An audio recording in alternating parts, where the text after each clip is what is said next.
Juju, please put on the poll, have the Charlotte Hornets been running up and down for 37 years for no good reason? Team sucks. Well, yeah, I feel like I said that in the poll question. Zaslow's got a beef, Chris, with your father. Your dad petered out yesterday in a way that was obvious. Like, he got in the mask for an hour and then stopped caring after that, just lost all his energy. But he was particularly useless after leaving the show, providing show for us that would have been good to have yesterday on the show instead of just texting us afterward. What is your objection specifically, Zaslow? Well, okay, so he had a good idea, something we could have used for the show yesterday, and then he texted after the show.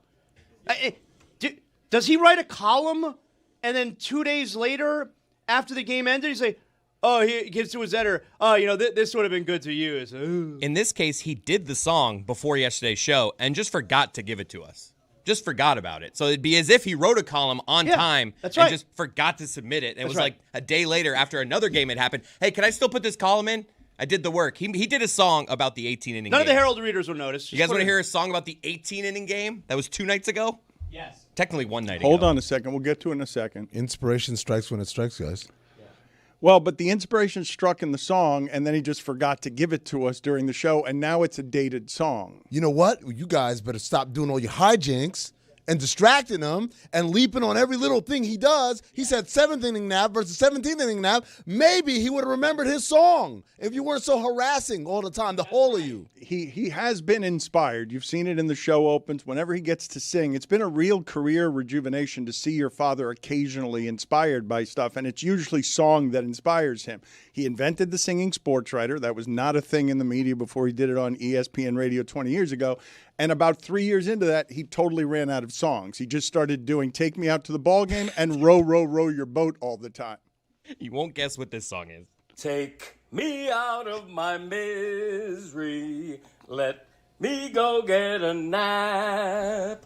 Buy me a way to get out of this park.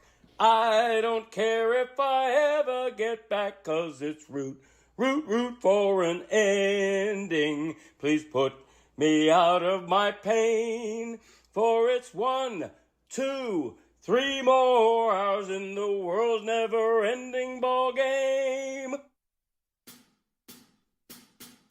Basketball, basketball, basketball. Basketball is back, Jack.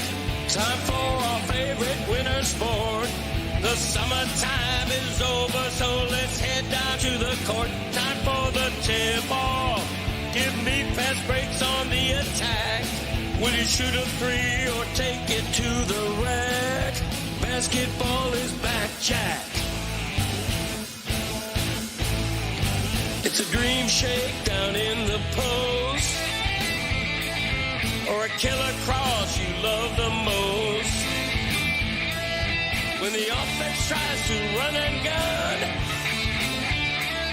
is it man-to-man or box and one? It's big plays and talking smack. That's how you know that basketball is back, Jack. Let me hear you say, basketball, basketball, basketball. Basketball is back, Jack. 360 dunks and pick and rolls. And we're gonna watch it every day till they raise the Larry O. Hard fouls and hook shots, a dagger 3 and hack a shack. If you say this game's the best, I'll say Zagak. Basketball is back, Jack. Basketball is back, Jack. Basketball is back.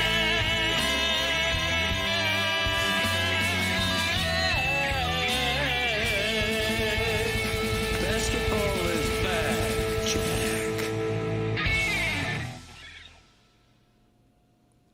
Mike Biamonte, the Heat's longtime 35-year in-stadium announcer, is retiring this year. He's going to join us here in about 20 minutes to talk about the job that Zaslow wants. Zaslow and others around here are going to audition for that job. We'll talk to him for 20 minutes. Give me that job.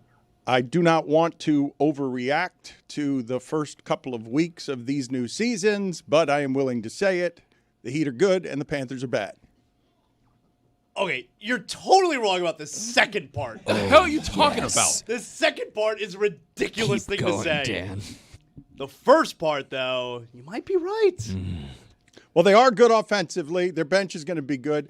And I want to have the larger conversation because I know Charlotte Hornets doesn't mean anything to you, but them scoring 140 this way and the bench playing this way, it does strike me as interesting that the Heat organization might know something about players that it's not giving up in trades and might know something about growth possibilities for the kind of players like Jaquez and Jovic and others. Fontecchio. Yeah. Well, Simone he's got the best name in the sport. Oh, easily. Simone Fontecchio. Put it on the poll at Le Batard Show. Is there a better name in basketball than Simone Fontecchio? What happened to his mustache? When did he lose the mustache? Because the mustache made it look even more ridiculous when he would assassin strike in a Pistons uniform. I wouldn't know what he looked like if I woke up next to him. Well, you wouldn't know what he looks like if you recognized him with a mustache and saw him now, because it is disorienting to see him post-mustache. I joke about the Panthers. They're clearly hurt. Why are you laughing at stuff Mike that's waking up to a guy like, hello, I am Simone Fontecchio. Okay. What kind of accent? Doesn't have is an that? accent. He doesn't? He should. He should. This is how this is how it happens. Mike wakes up and goes, "Huh? What are you doing? What have you done with my wife?" My name is Simone Fontecchio. And it's like, and Mike's like, You okay, killed my father? Tell me more. You know I was into this. What a wild night that you wake up at like 6 p.m. next to If I had Simone a dime. Fontecchio. Now, Dan, I hate to do this to you. I hate to do this to you, Dan. Because you said mustache a couple times, and I was like, I don't remember a mustache, but like, it's been a long off season. Maybe he was. No, whatever. he had one with the Pistons. He absolutely did. I kind of been doing some Google searches here. Not really any mustaches. I don't feel like you hated to do that as much as you claim that you hated to do that. You know, it was unnecessary. I feel, you know what? I'm going to put myself in the penalty box because I grinded the show to a screeching halt just to make a stupid correction about his stupid, non-existent mustache that he never had. Minor penalty, 2 minutes, delay a show. Getting back to the point that I was making, though, I joke about the Panthers, but losing at home to Anaheim in overtime, they haven't looked very good. Obviously, they missed their two best players. Okay, you say they haven't looked very good, and fine, but there have been games, and last night was one of them, where they're getting lots of chances, and I think they're getting a little bit of bad luck. And like Anaheim's goalie was awesome last night, and that's happened to them a couple times so far this year. Yeah, yes, Jari, they're hurt. Pittsburgh. Yep, Jari was amazing for Pittsburgh. I will say those two they're teams, a little bit unlucky right now. Those two teams in particular are coming out with hot starts to start the season. Pittsburgh's Anaheim, got like the best record in the East right now. Second best maybe. Anaheim looks like a playoff team. They got a good coach. One of the underreported storylines headed into Frozen Frenzy was Coach Quenneville's return. Good coach. To Florida. All of you looked me in the face and got indignant on the idea of me saying that the Panthers are bad. But you have been disappointed. They start the season with 3 straight wins, and they've been laboring since. And it's to be expected. Like there's no surprise in that. You're going to lose to some good teams, and that league is top heavy. So you've got. How many teams the last 2 years have been 90-plus point teams, right? Like there have been more than a dozen, have there not? Well, listen, I mean, they were missing Brad Marchand last night because of personal reasons, and that's the guy who's been driving the offense lately. But, I mean, the Panthers really hemmed the puck inside the Ducks zone the entire night last night. Yeah. And they outchanced them. They outshot them. They had more attempts. They just didn't finish. What do you make of this win meter thing that keeps popping up in these group chats where every game there's like they make this meter of who's supposed to be winning this game. Deserve to win a meter. And it's always Panthers, and they're losing. Yeah, what am I supposed to make of that? Deserve to win a meter was at like 82% for the Panthers. Yeah. So Dan, does that make you feel better? I like the deserve to win a meter standings. I wish we had an accurate measurement. To me, all I've been using for years is a run differential or point differential, and it feels insufficient to me. I would like a should have won meter, like another part of the standings that has win, lost, tie, and then games where they actually deserved to win but lost. Let's celebrate the point. That was a hard-earned point. That game looked done. That was exciting when they scored with the empty net, Yes. 3 minutes up. That was exciting. I always like that. Yeah. They were down. It's a good feeling. They were down 2-0, and it was hard to watch the general constipation of down 2-0 in a game. The total in that game was 6.5 goals. People expected scoring in that game, and they did do something late to titillate. But let's go to the Heat for a second before Mike Biamonte comes on with us. And I know that Charlotte is as irrelevant a sports franchise as there is anywhere in sports. Let's take some guesses here. Never been to the Eastern Conference Finals as a franchise. You guys want to guess the last time they won a playoff series? Anybody want to guess the last time they won a playoff game? Because these are two different answers in my head. Probably Purple Shirt Guy Yeah, series. Purple Shirt Guy, right? That is 2015. So 10 years since they won a playoff game. But go ahead and guess last time they won a playoff series. I'm going to go 93. Morning, the shot. Yep, Good. 93. Is that it? I think it was after that. I think they upset the Heat. I Didn't think they? in the year 2000 with Jamal that's Mashburn, but they were the When- Bobcats. Eddie No, they were the Hornets. Robinson. No, they were Hornets. They were the Hornets. They were not the Bobcats. Were they New Orleans Hornets? No, they were Charlotte, and I think Alonzo was trying to work his way Yep. back, and it kind of screwed up team chemistry. a little bit. 2001. 2001, Yep. because Got 2000 was nip and tuck. Nick Bavetta. Jamal Mashburn, 2002. So you're talking about the Charlotte Not 2002, because 2002. It was 01. I was at the last Hornets game ever played in Charlotte before they went back, and that was 2002 against the Nets. Yeah, it was 01. It was 01. Swept. Okay, but listen to what I just said. I'm grinding the show to a halt. Let me see here. Hold on. He's helping. Minor penalty, 2 minutes, delay of show. Tough start. You're not allowing me to get on the rip. 25 years without winning a playoff series in that sport is crazy. That everyone makes the playoffs in that sport. Half the teams make the playoffs in that sport. So it has been an irrelevant franchise. Go ahead. I'll ask the room. You guys want to guess the name of their coach? Ooh, Yes. No, I don't. Charles Lee. Put it on the poll at Le Batard Show. Works for me. It's just a guy named Charlie. Oh, Charlie Lee. Not Charles Lee. Charlie. Charlie. It's just a guy named Charlie. His first name's Charles? Yeah, like Leclerc. You've got to be two names, Charles Lee. It's just some dude named Charlie. He's in his second year. The idea. It's not even his first year? You don't believe me? No, I know they fired that Italian guy. The one with the mustache? The second year of Charles Lee produces a Charlotte basketball team that has LaMelo Ball and little else. I like watching LaMelo Ball. Cockbrenner's good. He shoots from distance in a way that is fun. You tricked me. You said it was Charles Lee. His name is Charlie Lee. I was kidding. Charles Lee. His Shit. name. What are you doing? His name. Damn. Swallow the Minor whistle. penalty, 2 minutes, delay of show. A lot of adversity for us. Wow. Show management, man. His name is Charles Lee, and I'm really actually fascinated by the idea of going 25 years without winning a playoff series in that sport, as Michael Jordan, the owner for much of that time, gives us insights to excellence on tape delay. That's not fair. He's not giving insights to excellence of managing a team.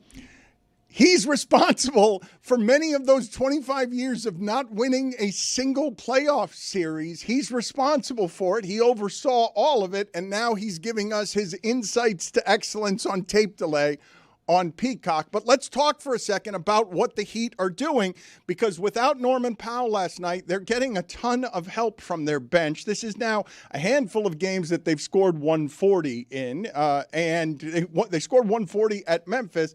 And man, would it be fun to see Kevin Durant in this offense. Oh, my God. He would be tremendous with this group. The ball movement. Why? They don't need to pay a guy what Kevin Durant's being paid. Look what the Heat are doing right now. I don't disagree. I love where the roster is at right now. And Jaime Jaquez Jr. off the bench, running everything. You know, it's funny. After that first game against Orlando, we talked about, like, oh, if you're going to have Jaime bringing up the ball at the end of the game. But what he's doing offensively, he just looks physically and mentally refreshed.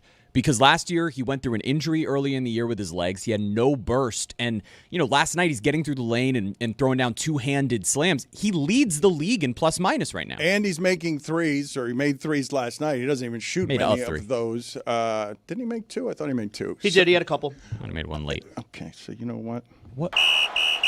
We're celebrating. Minor penalty, 2 minutes, delay a show.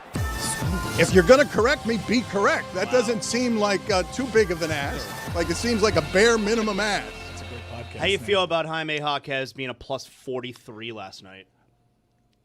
When I saw him dunk and fall on the floor like that, I'm surprised that more people don't get hurt in that sport when that happens. That seems like a great distance to fall from, and when you don't land on your legs and come close to landing on your head, and I can hear the echo throughout the broadcast of you hitting the floor. I get worried for those people. I'm a little bit confused. I find myself confused watching the Heat right now because I don't really understand what I'm watching. I mean, if you besides the fact that the Miami Heat historically are not a team that scores, but if you score 140 points in a game, that's like all-time scoring stuff. The Heat have done it twice in the first 4 games. So, like, I'm pleasantly confused at what I'm seeing. Well, I heard Zach Lowe talking before the season, and I'd love to know who his source was on this, because he said a little birdie told me. And what the little birdie told him was this. He said, a little birdie told me that I should expect the Heat to be much better this year because offensively they're going to revamp the entire thing. And Eric Spoelstra has proven over the years, when he gets the respect of all of his colleagues, that he knows how to reinvent and revolutionize. He's done it a number of times over 15 years with whatever the pieces are that you give him. But the conversation that I wanted to have, you guys, where we've been critical, because the standard is win a title, and this team's not going to win a title. This offense is not how you can play in the playoffs, so it'll be fun, interesting, exciting. We'll enjoy the regular season. They may be better than we expect, but you cannot go into the postseason with Bam or Norman Powell as your best player and expect to play championship basketball. But the part that I wanted to ask Amin and the rest of you, as it applies to what we're presently seeing, which is a revolution of what it is that they were doing offensively when they were constipated, is how does an organization earn enough trust that when they keep swinging and missing on trades that you want them to make for marquee players, because they're saying, we like our young guys and we think they're going to develop, and we've got more information than you do, more investment than you do, and we know more about how to do this than you do. What organization buys enough trust that the fan base doesn't turn on them when they simply refuse to trade the young pieces for Kevin Durant, when we all want to see Kevin Durant in a Heat uniform? Amin, I'll ask you. Yeah, so I could show you the ways of the Force. Minor penalty, 2 minutes, delay a show. Honestly, the first fair whistle. I said 2 words, and Roy started laughing. Yeah, well, your joke was no good, and it was too slow. Get out of here. It's got to be a good, fast joke if you're going to make it after 3 delay of game penalties. Wow. You need a teacher. You can't have 3 delay of show penalties and then limp in with that with a visual costume joke that has your headphones are still on, I mean. Yep, thank you. Zaz, I'll ask you the question. I should ask Mike the question because he's been a very vocal critic of the Miami Heat. When and how do they earn your trust? And Mike turned around as soon as they got Norman Powell. He's like, at least they've done something, and now I can trust them again. Well, Mike really turned around when they got rid of Terry Rozier. 3-0 without Rozier. No, I didn't poo-poo the Powell thing. Dan was actually trying to temper our excitement for it. I was like, no, they did something. They listened. They finally did something. They added a player. But it's confusing, right? Where, okay, they're without Hero, fine. But they then still score 144 without Powell, who's been their leading scorer these first 3 games. That's why I'm pleasantly confused with what I'm watching right now. I was super confused as to what I was watching as it pertains to Jaquez last year. Didn't recognize the player. I don't know if he was going through something. I don't know what that was. Well, he was hurt at the start of the year, and sometimes you kind of get behind and you never get going. I recognize this dude. That is the normal development of a player that showed a lot of promise. He looks like the guy who's taking the next step after a great rookie year, but it's like, wow. Jaquez was plus 43 last night. I don't mean to take it. Too. I don't mean to take it to. I was in the penalty when he said it. Penalty, 2 minutes, delay a show. Wow. Swallow the whistle, man. Wow. I do think it kind of underscores what we hinted at last show, which is Tyler Hero. I would think his days are possibly numbered. I don't know. What is? I mean, a high volume player that doesn't give you much defensively. He's on the roster for his offense. Well, a couple games into the season, it looks like they've kind of handled the offense thing. I think we should move on. Adding an all-star. I think we should move on. Adding an all-star in my defense, I thought we should move on for quite a while. Adding an all-star onto a team that is playing great right now is not a bad thing. But I think what winds up happening is you're going to find out. Well, I think maybe, but I think what winds up happening here is if they can score like this without Tyler Hero and win like this without Tyler Hero, if an offer does come before the trade deadline for a star player, you are totally willing to trade away Hero now. I am willing to say that they're going to be good offensively, period. I don't believe Tyler Hero will harm them at all offensively. I do believe Norman Powell and Tyler Hero as your backcourt is a problem defensively. You're going to have a hard time. You're going to have a really hard time guarding anyone with that with both of them on the floor. Historically, when this team has made runs, and I know Hero was a part of one of the runs, especially in the bubble, he had a big game, but this team does just fine without Tyler Hero. They have, and I know what you're saying with Hero and Powell in the backcourt, but man, they got dudes who can defend on this team. But when you have this lineup out there of Mitchell and Adebayo and Wiggins, those three guys, and maybe even throw Kello Ware there as a rim protector, they got guys who can defend. Well, where I keep you guys tell me if you think I have this wrong. I love obviously where physically seeing someone like that make 3-pointers is still confusing to me. I despise his touch. I'm so spoiled. I'm so spoiled by big men having touch around the basket that I despise that he breaks the shot clock throwing the ball at the backboard when he's 3 feet from it. There's a little bit of that there for sure. He can improve in terms of both his footwork and being able to have that touch around the rim when he can't just slam it over people. But I am a little confused on the Hero front as to why someone who offensively, who has the skill set that he does, when you look at what this offense has been, why it would be considered a bad thing to add that type of player who can shoot way that he can. Maybe Amin can explain that to me, because to me, this seems like the first offense that the Heat have had that actually fits to his skill set. Amin, let's get your expertise here, please. Let the past die. Kill it if you have to. Yeah. He's on my side.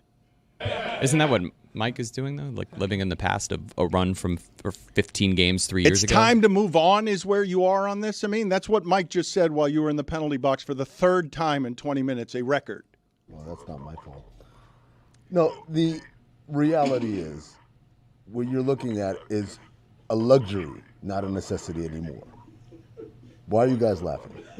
Mike Biamonte is with us. He's the longtime Heat announcer. I regret going to him all 6 of the times I've gone to him in the first 20 minutes of the show. That was good shit. He said I was right, I think. Mike Biamonte, I have in front of me here that is the second longest streak in the NBA for an in-stadium announcer. I do not know the first. Do any of you know the first? I thought Lawrence he was. Cantor. I thought. Lakers, okay. Los Angeles Lakers. 35 years he has been at it, and he joins us now. Zaz wants his job. Look at this guy. Yes, look What a at legend. What a legend. Good to see him. Yeah, Mike. Good to see you. It is nice to see you. I have so many questions. Good morning. Congratulations on everything, and we were both happy for you and sad that you're going. Can you tell us why it is and how it is that you decided after 35 years that you had had enough? Yeah, Dan, it was just time. It was a decision that took me almost a year to come to. I started having this conversation with my wife, Natalie, at the start of last season and said, I think maybe after this one, I've got one more left in me. And so I took all of last season thinking about this. Am I sure I want to do this? Kind of confirming or denying my thoughts. And when I got through last season, I said, you know what? Yeah, it's time. I'm happy. It's been a great career. One more, and then let's move on to the next chapter of life. Any regret? None. Is it the traffic? If I said traffic was not part of the whole equation, I'd be lying, but a small part, but it's something you think of more when you're sitting in it and it's not moving than anything else. I do have a lot of questions. So can you tell me over your career how many games you've missed? I have missed somewhere in the neighborhood of about 16 games over 35 seasons. And the greatest mistake that you feel like you have made at the microphone? Do you have something that stands out? Because I imagine there are some nights when you go home, there have to be when you're doing that many nights, and you're like, I didn't get it right that time. Yeah, I would probably say more games than not, at some point during the game, I make a mistake. It may not be noticeable by Heat fans or even by the front office or the people I work with, but there are small little mistakes that I notice that kind of, get under my skin a little bit. Obviously, the biggest one is one where I went off script one game when a player from the other team fouled out of a game. And if I had to do that again, I certainly would have done it differently. Michael, you speak of the next chapter. What is the next chapter? So it's the mayor of Heat Island. It's nice to see you, Mayor. So the next chapter will be my wife and I to enjoy our family as it's growing. We recently became grandparents. We have another daughter who's engaged to be married. Our children live around the country. They don't live in South Florida. So we'll get a chance to visit them more and enjoy their families as their families are growing. And she and I will get to enjoy life when we want to, not during a schedule when we have to. What are the hardest parts of the job that people would have no idea about? Saying no to family and friends when they invite you to do things, or there are family events or milestones that you have to miss. The other thing is really what it takes to keep your voice in shape, and not only the things you have to do, but the things you really have to stay away from. And that's, in a lot of times, that's just shutting down your voice and not being able to talk to your friends or talk to your family because you're trying to keep your chords right because you need them the next night or you need them that night just to stay in good shape so you're always at the top of your game for our Heat fans when they come out to support the team. No, I totally get it, Mike. Sometimes you know what you have to do, but you don't know if you have the strength to do it. There wasn't really a question there. He's just doing what he does there. So just forgive me. I'm just going to send him 2 minutes, delay a show. He's all Star Wars fans. This is going to come up in the post show. Mike, when did you start to feel comfortable adding in your personality, catchphrases, that kind of stuff? Yeah, I brought over, Zaz, a lot of my stuff from my days announcing college basketball when I was announcing at FIU. So when I moved over to start announcing for the Miami Heat, some of my stuff I brought with me, like too many steps and no basket. Oh, tickle me.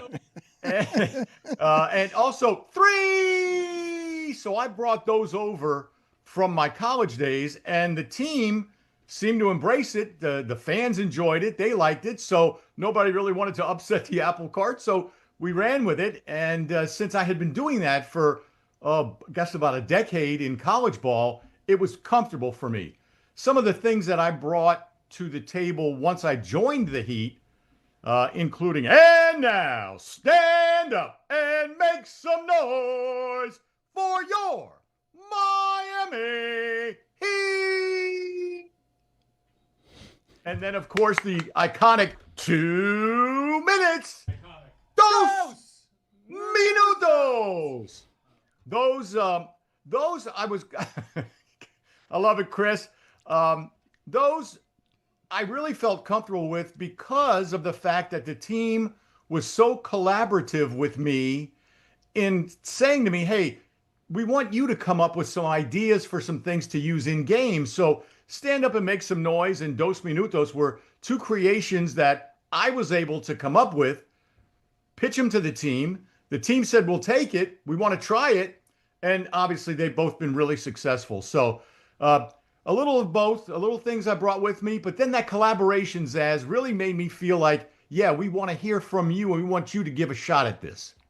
The other thing that you're most known for is saying the opponent's names, like Luol Deng and that example. So did you bring that with you from FAU as well? I did, Roy. It was something that the amount of enthusiasm I have for the home team, I want that matched with the sound of disdain out of my voice whenever we're talking about the bad guys. So whatever player that was, it's like, I could care less who you are, but they tell me I have to say your name. So here it is. Okay, Mike, so this is something I've wanted to ask you for a really long time, and it's a great lead-in with what Roy just asked you. In 1999, we all know how that season ended. All right, Allen Houston, ball bounced around the rim, the backboard, and in. The Heat season is over. They lose. They were the 1 seed. Did you consider not saying Allen Houston? It's unnecessary, Mike. We all know it. We're screwed. It was brutal. I guess I never considered not saying it. I only hoped I said it so poorly that no one heard it. But because it's lived on in infamy, that's a name that's going to be synonymous with some of those opponent names that I've had to say over the years. That was one of the toughest ones. The reason that I remember Luol Deng is because Shaq and Dwayne Wade were knocked out in the first round, and it echoed throughout my nights. That guy saying Luol Deng that way for so long. So the opponent names that have hurt you the most to say over the years, if you gave me a top 3, if you gave me a gold, silver, and bronze, go ahead and do bronze, silver, gold in that order. I imagine Allen Houston would be our gold. Yeah, I think we spoiler alert. I think we have 2 of the 3 right there. Wow, I'm not sure who the bronze is. There's no question. Silver is Luol Deng, and the gold is without a doubt Allen Houston. Maybe the bronze is. I mean, it'd be too easy just to say Michael Jordan. Ooh, but how hard was it to have to say Dwayne Wade? It was, Zaz, it was very strange. It was, as I prepped myself for that game, I knew every time he scored, I would have to take a second, just a beat, and just remind myself, visiting team. Because for all my life, it was Dwayne Wade. And now all of a sudden it had to become Dwayne Wade. It was just so strange and just so odd. Michael, can I nominate Game 7, 2000, timeout, Knicks? Oh, that's a rough one. I mean, yes, that was one of our very first games ever in the arena we play in now, and that was the Knicks call timeout. In a totally dead silent arena. Let's do happier times. Let's do the top 5 Heat names over the years that Mike Biamonte says he has most nailed. We will start with number 5 unless you have some OLIs. Do you have OLI or do you want to go with number 5? I'm ready to go with number 5. All right, number 5. Goran Dragic. Number 4. P.J. Brown. Yeah. That's good syllable music there. He can hear the music in the syllables. Number 3. Mario Chalmers. Number 2. Yeah, I mean, Chris is at a concert right now. It's He's so just good. singing along, It's so clapping. Hey, he's going to look up my number 1, and we're not going to be wearing any clothes. I am so. Oh, I love He's like playing Wonderwall. I'm not wearing pants. I'm going to wake up next to Simone Fontecchio. Number 2. Bimbo. Oh, Cole. good one. And then you all know the favorite. You all know number 1. And I think strategically he's kept LeBron James out of here. Number 1. Udonis. Hey. Slow. Mike, how often did you make? Oh, yes, excellent work. I should let that sit a little bit. How often did you make opponents mad at you? What is the angriest that some opponents got mad at you? I had one opponent get pretty angry with me. Old Orlando Magic player. Everybody knew him as Bo Outlaw. I never called him Bo his entire career. I found out that his given name was Charles. Yeah, that's awesome. And so I called him Charles Outlaw. That's awesome. Every time he came and played in Miami. And the first time I did it, he walked over to the scores table and he looked me right in the eye and he said, "My name's not Charles. My name is Bo. Only my mom calls me Charles." I said, "Well, your name is Charles, and you're playing in my arena, so you're Charles Outlaw." Wow, awesome. That is a man who was a physical menace. That man was a sculpted, and that guy was not to be trifled with. Well, when you've got the scores table between you, you have a little more courage than I guess you would any other way. I will say this. Charles laughed, and every time he came to Miami, he would always eyeball me when I would introduce him as Charles Outlaw, but we always shared a good laugh with it. Awesome. Your name is Charles and you're playing in my arena is the punctuation that I would put on a 35-year career as to how it is that the Heat will talk to you when you enter their arena. Mike, did you ever have any incidents with referees? No, nothing of a negative sort. And certainly didn't want that. You wanted to be as friendly as you could with them. But you learn early in your career whether you think the call is right or not. The call is the call, and so you show it the respect that it needs when you announce it. You don't play it up or play it down. Although I have been known when an opposing player commits an offensive foul to maybe give it a little something extra. Mike, I assume you have a lot of stroke over at the Heat, and they announced that there's going to be a nationwide search to replace you. I'm right here. We are obviously caping up for Jonathan Zaslow. Can you put in a good word for the boy? Absolutely. I'm going to be more than happy to put in a word for our boy Zaz. The word will be no. There will be a search, and we're certainly excited and looking forward to all the submissions, including Zaz's, and finding out who the next voice of the Miami Heat will be. I think it's an exciting time. Wait, I'm just finding something out. It's a little ridiculous because he's in costume, but he broke character to tell me sincerely, Amin is also gunning for this job. He wants the job sincerely. Okay, Yeah. So now we've got 2 that have already shown up on the list. I'm looking forward to who else may be there. What about me? I think that, listen, as long as you hold that me, that's awesome. Or perhaps someone with credibility and experience. Touchdown, Miami Seaquarium.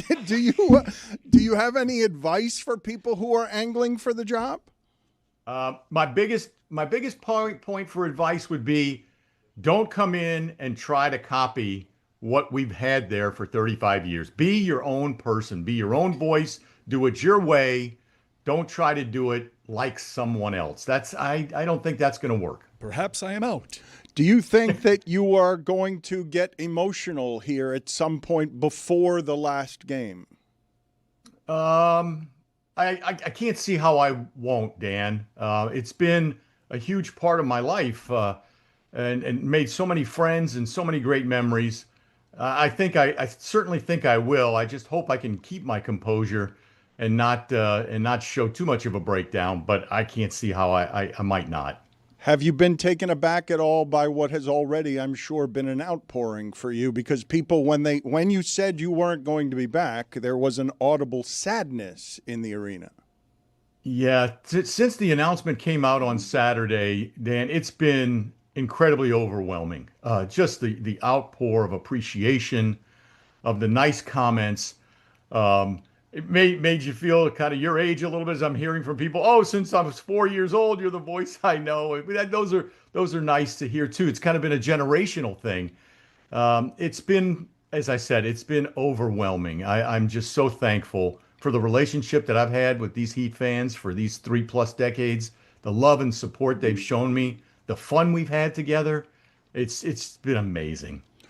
Mike, a delight talking to you, a delight hearing from you. Legend. For 35 years, and I hope before you leave that you'll come through the studio right here across from the arena and spend some time with us so that Come on, Dan, let's keep them for 2 minutes. So that you can, so we could say goodbye properly and in person. Thank you, Dan. You know what? I'll be happy to do that. Let's make that happen. All right. Thank you, sir. Enjoyed all of it. Thank you.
In Azerbaijan, despite its reputation for tight corners and narrow roads, F1 is putting a sprint race in Baku. On Saturday, Charles Leclerc is fearless in pole position as the sprint begins. But at the start, London boy George Russell delivers some karma to Max Verstappen, making him a move to push him wide. Max is red, but George says, "Don't blame me." Number 22, Yuki Tsunoda clips the wall and loses a tire after just 2 laps. At the restart, Sergio Perez has a lead with 5 laps left. It's time to go. Checo wins the sprint race, but Max and George have bad blood when the race ends. You guys see what I'm doing yet? Will there be vigilante shit on Sunday? This Max, is amazing. You need to calm down because it's lights out and away we go in Baku. Sparks fly, and Verstappen is driving like he's in a getaway car and pulls out into the lead. Long story short, Nick DeVries has a glitch and a safety car ensues. Perez is in the lead after a slew of pit stops, but he's not out of the woods yet. The one driver, Max Verstappen, has speed, but that's when Sergio Perez says, "Bye-bye, baby." As the race ends, Esteban Ocon goes into the pit, but the mastermind race organizers have let press onto the treacherous pit lane. This is why we can't have nice things. 7-time champion Lewis Hamilton finishes 6th. The last great American dynasty, Haas, finishes out of the points, but today was a fairy tale for Sergio Perez. Verstappen finishes in 2nd, which is better than revenge. 1-2 for Red Bull is nothing new. They don't have champagne problems on the podium, but the anti-hero Max Verstappen is only ahead in the Drivers' Championship by 6 points. Fernando Alonso and Taylor Swift rumors are swirling. Long live Formula One.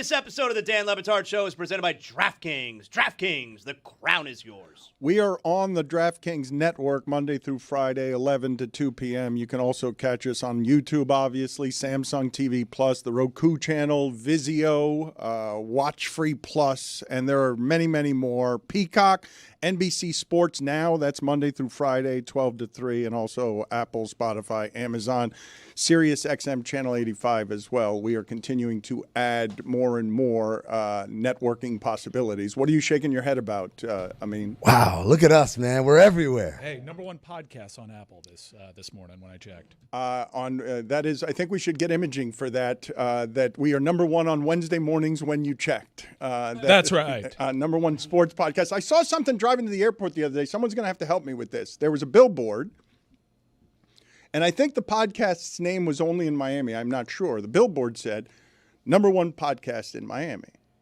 and I'm like, that can't be right. Because that's me. Us. I know you think it's you, but it's us. I was doing Dan Le Batard. I know you were. Scene. I know you were doing Dan Le Batard. Yeah. Don't do another penalty, all right? You've done too much. Do it.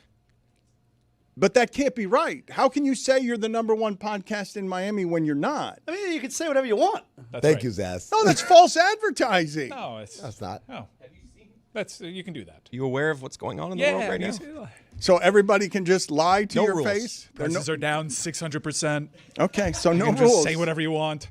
I mean, I see CBS all the time. They say NCIS is the #1 watch show in the country. I don't know anyone who watches that show. Well, but wait a minute. Dan, have you ever heard a single person say, did you see this week's episode of NCIS? That's a good question. I always assume it's old white people in the Midwest. That's what Yellowstone was doing. It's their slogan, CBS. Put it on the poll at Le Batard Show. Should CBS's slogan be "Old White People in the Midwest"? Yes or no? The things that I wanted to talk to you guys about today before we get started in earnest. One of them is Michael Jordan.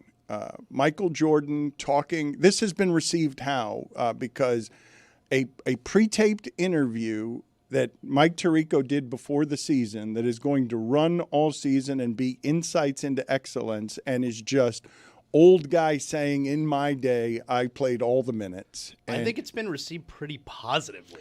Well, this is just Michael Jordan getting applause for an opinion. Amin is shaking his head no. I don't know what you guys are doing. The segment is called Insights into Excellence, not insights into, oh, my elbow hurts, I need to sit down for 2 weeks.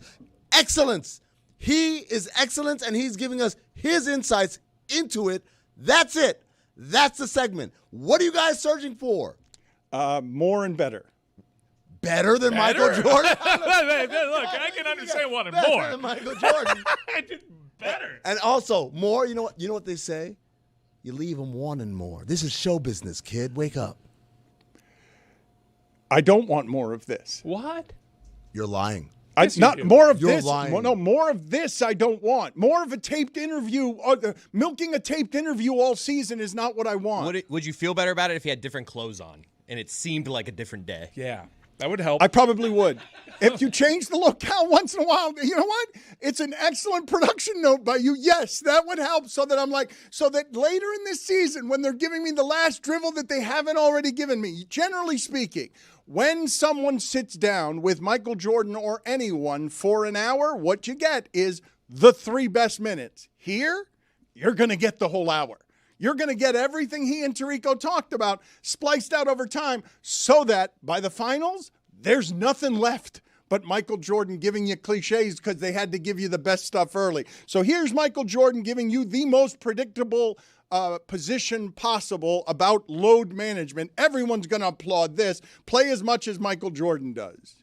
I never wanted to miss a game because it was an opportunity to prove. It was something that I felt like, the fans are there to watch me play. I want to impress that guy way up on top who probably worked his ass off to get a ticket or to get money to buy the ticket. You really cared about the guy who sat in the top deck at the Palace in Auburn Hills to watch you when you came to Detroit? Yeah, because I know he's probably yelling at me, and I want to shut him up. He's calling me all kinds of names. I definitely want to shut him up. Right. You have a duty that if they're wanting to see you, and as an entertainer, I want to show, right? So if the guys are coming to watch me play, I don't want to miss that opportunity. Now, physically, if I can't do it, then I can't do it. But physically, if I can do it, and I just don't feel like doing it, that's a whole different lens. You want hanging on every word. More and better than that? He just told you that the guy in the back row of the Panthers and Auburn Hills worked hard for his money to buy that ticket. And so he owes him a duty to go out there and shut him the hell up because he's still Michael Jordan. I love that. And he holds grudges. I love it when I go to a concert and they're like, hey, we see you up there. Yeah! How's everybody in the 300 level doing? Dan, Michael Jordan was 40 years old in his last year. Played in all 82 games for a bad Wizards team. He's allowed to talk like this. Look at it. You look at his stats. He played 82 games every year. Zaz, and you know what happened in that last season? The Wizards led the league in road attendance. Right. In road attendance, Superstar. right? The number one team, not Shaq and Kobe Lakers, not Allen Iverson Sixers, not the Knicks who have 1 million Knicks fans in every city. The number one road attraction that season was the Washington Wizards. You know why? Rip Hamilton. Because the best player ever was retiring? Because you knew Michael Jordan was going to play. Because he's going to play, and he was devoted to giving everyone in that arena insights into excellence. I did enjoy him pivoting from the softer, if someone worked hard and paid their money to watch me play, I want to entertain that person. And then when Tirico asked the follow-up, he's like, and shut that person up. What I actually wanted to do is I didn't want to hear anything from up there anymore because he's fueled by rage still. No, that's a great job by Mike Tirico because this is a good job in humanizing someone who's a part of NBA lore, right? Who has built up a certain air of mystery around him. And it helps the entire segment because when he speaks, it has gravity, it has weight to it because of who he is. Tirico, identifies, hey, this is something that humanizes you. This is something that has you thinking about the common man. Let me stay here and further ingratiate you to our audience. Amazing job. 2 straight weeks where he's appeared to be human, and then he pulled the rug and showed us I'm still Michael Jordan, and I love that. Right? I don't want to fake. Cliche, no cliche. I don't want to get to know my heroes. Let him just be a mythological character. But the other thing, Dan, which I think he's doing a great job of, and NBC's doing a great job of, is it's not what I guess, and I love the TNT guys, but the TNT brand of nostalgia, which is everything sucks. We're better. These guys who do better. He never puts it in the context of right now. He says, why did you play all those games? Because I felt like I had to. Not like, none like these soft guys. He just said, because I had to, in the same way where he said, would you want to play, if you still could, he said, man, I wish I could take a pill and come back and put on the shorts and play again so that I can measure myself against what other people consider greatness. Again, on the surface, Goosebumps. It sounds like he just wants to play again, guys. He's a good analyst. He wants to compete. But reality underneath is he's letting you know, hey, man, I want to see this thing. You guys think this is good? What other people consider greatness. Exactly. As Jay Adonde eloquently said, that is the pregame layup line of shade for Michael Jordan. I think we're in a place where saturating the market with coverage is a good thing for the NBA. People were starved. Peacock and Amazon are doing a great job. They're doing a fantastic job. And look, ESPN is upgraded by bringing in the Turner guys. I mean, the rest of their coverage could learn a little bit from that, but it also kind of shines a light on how bad NBA coverage has been over the last 20 years. I mean, you have an apples-to-apples comparison with Udonis Haslem right now, and he's just totally been unlocked by Amazon. He's really good. And it really, as someone who thinks a little bit like a producer, makes me really disappointed in what the NBA producers have done over at ESPN, wasting talents like this, because you watch Udonis Haslem on Amazon, and you're like, wow, ESPN could have used this guy. This was a frustration of both David Stern and Adam Silver that ESPN could never get right. Never mind that you can't be inside the NBA. Nobody can be inside the NBA. But they could never actually get right the thing that you're talking about, which is just simply, for example, unlocking Udonis Haslem. I enjoyed Giannis against Brunson and the Knicks so much last night, and it was different. It felt different than what I'm used to with my broadcasts, and usually most things are so familiar in sports that when something's different, there's almost an initial visceral reaction to, I don't like that better. It's too different. I I noticed the difference in the broadcasts, and I appreciated last night specifically, just on a random Tuesday night, Giannis and Brunson watching the end of the game and it feeling different than all the other broadcasts I've been watching for 20 years. Yeah, I mean, there's a couple of things. So I told Mike before the show, it is production, because I remember going to do SportsCenter, and when you're about to do SportsCenter, they say, hey, we need you for the 9 o'clock show. Your hit's around 9:30. Be there by 9:15. You're in the green room. Now, when I'm in the green room and there are NFL guys, the producers will come downstairs and sit with these guys for up to 30 minutes sometimes, watching film. Oh, should we use this clip? Oh, what about this? What are you seeing in this cover two? Like, actual analysis that they're trying to produce for the segment. For me, and for other NBA analysts, it's not just me. It was Tim Legler. It was everyone else who did NBA. You just get a bunch of really rote questions about, hey, what do you think the Knicks need to do to get over it? Like, it was just no investment in it. And it goes back to, Dan, I've talked about this before, the thumb of the commissioner. Roger Goodell is on ESPN's ass to get their stuff. But so together. Silver and Stern were too. Stern was. Yeah, Silver hasn't been. Not in the way, the direct and blunt way the NFL and the old NBA was. And I think that's a big reason why the new people came in and they're like, oh, Dad wants it this way. He's not going to like make a big show about it, but we kind of got the vibes of the way they feel about ESPN.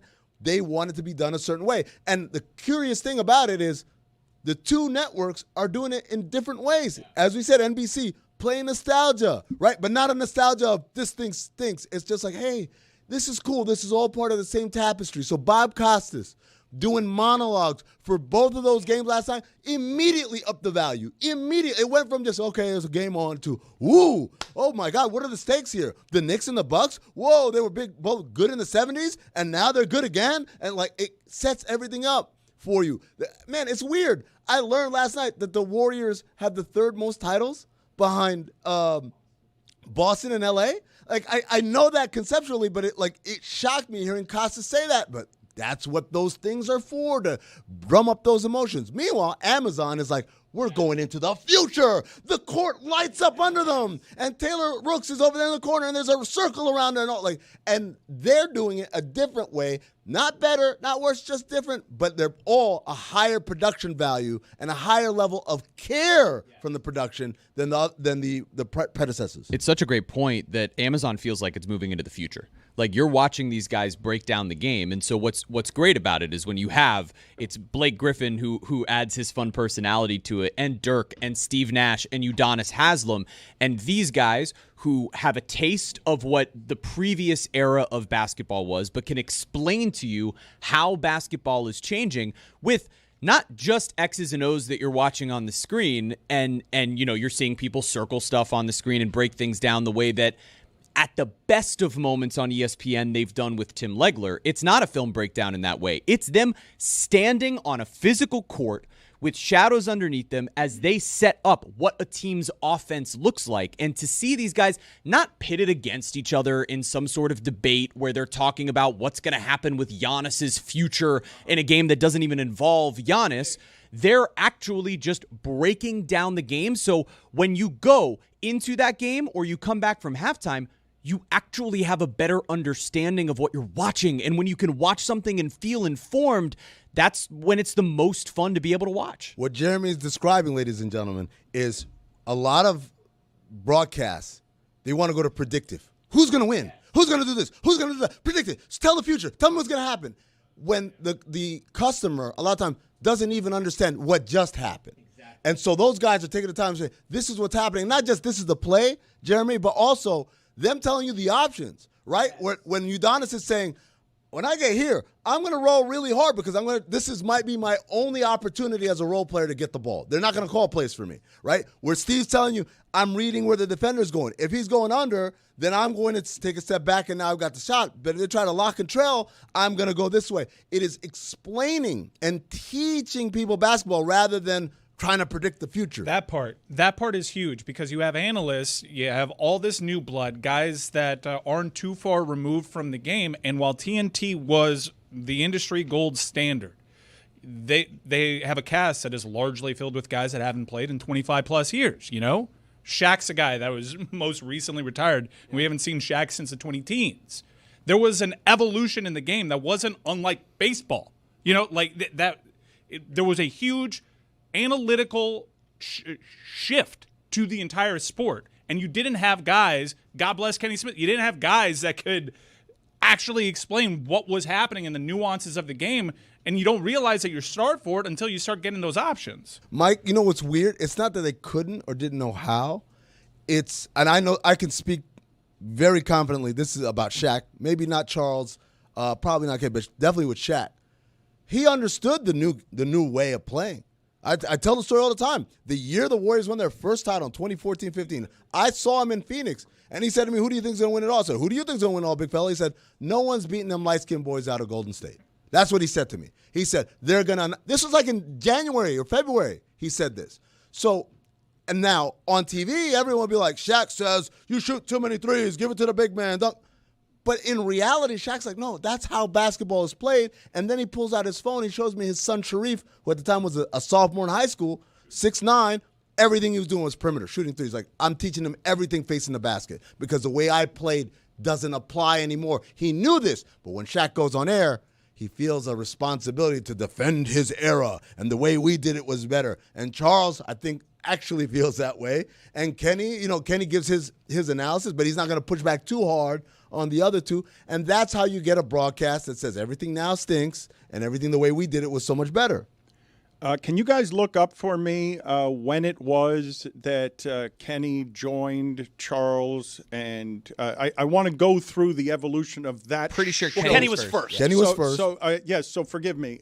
Ernie and Charles end up joining what was Ernie and Kenny, correct? It was Ernie and Kenny, and then they add Charles. And then many years later, they add Shaq. And Shaq, even though he's a mumbler, he's an entertainer, Shaq ends up fitting in a way that doesn't disrupt that show too much. But the thing that I wanted to talk to you guys about, because I've seen three of these guys locally now try and make this change.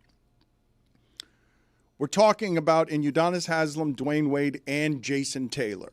Okay, the three of them end their playing careers and are now searching for the thing that they want to do next. And they pour themselves with the same intensity that they poured themselves into being great the previous 20 years at sports. They're like, I want to do this as a broadcaster now and be great at it. Jason Taylor goes to ESPN, realizes after a year, nope, not for me. Don't want to do this. I don't even remember Jason Taylor. Don't want to fly up here, stand on a spot, and get these silly questions that are not entertaining to me, not interesting to me. I'm not going to become a great broadcaster here. Shane Battier, same sort of thing. Struggled with it, trying to find their voice after retiring, but really pouring themselves into the same work ethic that they applied to sports. They're now applying to what is the realization, I've got the rest of my life to live.